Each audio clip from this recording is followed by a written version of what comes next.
Less than 2 minutes remaining. 9 points ang habulin ng Wellcoat. Still possible. Here's Velasco at the post.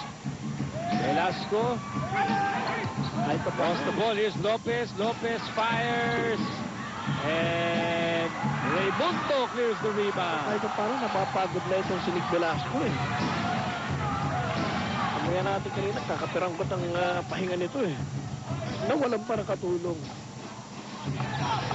9 points ang lamang ng Pure Foods. Pwede pa nila dagdagan yan with a conversion here. James Yap attracted the double team. Here's Adukol bustling his way inside. Almost but not quite. May pag-asa pa, Wellcoat dito, but they only have a minute remaining to try and make things happen. And there's a foul against Adukol. Agad-agad nagtimpi. Itong si Romel. Nakabatek tingnan, babigyan ng free throw eh, no? Okay na. Gusto na magtabog to na parang bata. Pero naisip niya, teka, lamang naman kami. Lamang kami. And there was a foul. Malinaw naman. Meron naman.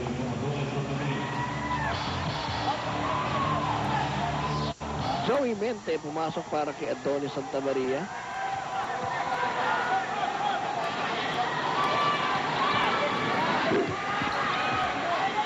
At ito, nauubusan na ng oras ang Wellcoat dito.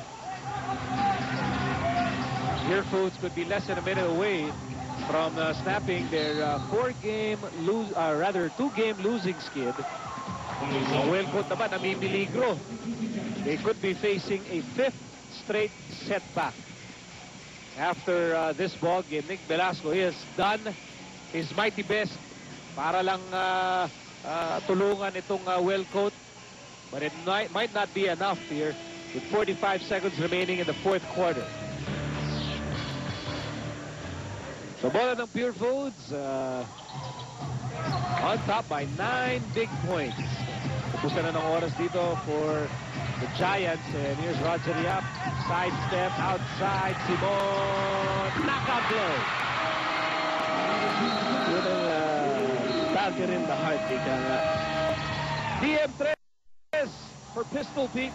The double apostle.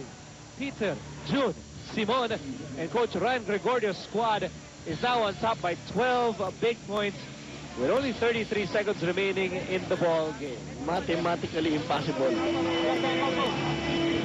The 10th victory here of Pure Foods, which was not easy. Not easy. Oh, not easy. Dahil 3 quarters mahigit lumaban ng empate itong Wellcoat Dragons eh. And turning point dyan yung disqualification itong si Jody Vance. Ang laking bagay nun para disipanin ng Wellcoat. Wala na nga J.R. Reyes. Foul out pa si Jody Vance. Here's Raimundo. 4-3.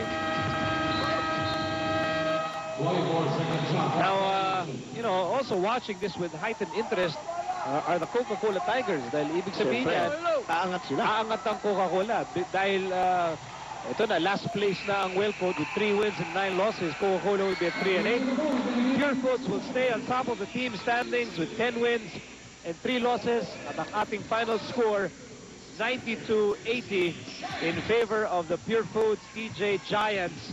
Kinalo po ang Wellcoat Dragons in a fiercely fought contest. 92-80 dito sa Cuneta Astrodome. And here's Barry's choice for the best player of the game. No-brainer to eh. Kerr Raimundo, 21 points and 15 rebounds. 9 out of 10 from the free throw line and 8 in the 4th quarter kung saan lumayo na itong Pure Foods.